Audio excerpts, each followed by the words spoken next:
We start in China, where President Xi Jinping has said reunification with Taiwan must be fulfilled.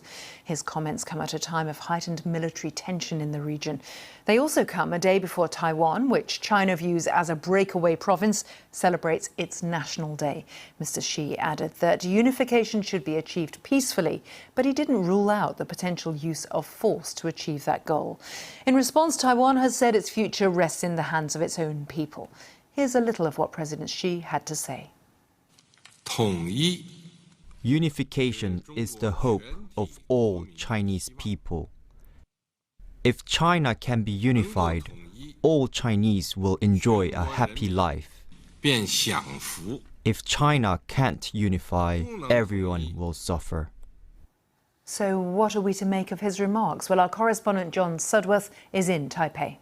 This was a very confident Chinese president saying not only must unification with Taiwan be achieved, but that it will be achieved.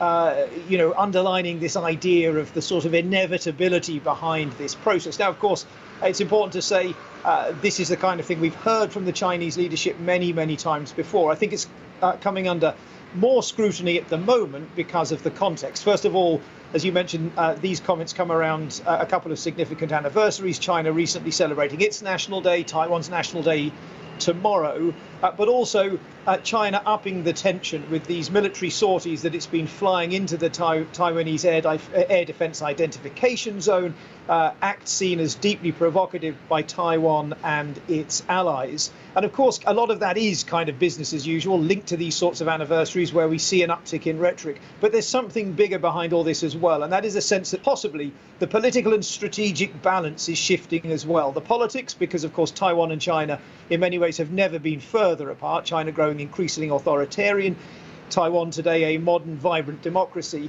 but also as China grows more authoritarian, it is growing stronger, more wealthy, more powerful. It is updating its military, and there is a fear here in Taiwan that the strategic balance is shifting, and the day may not be too far off when, for China, eyeing the possibility of taking Taiwan by force, eyeing the possibility of an invasion, calculates that finally the benefits outweigh the risks, rather than at the moment what has kind of maintained the status quo, some people suggest, is that at the moment invasion for China is a very risky option.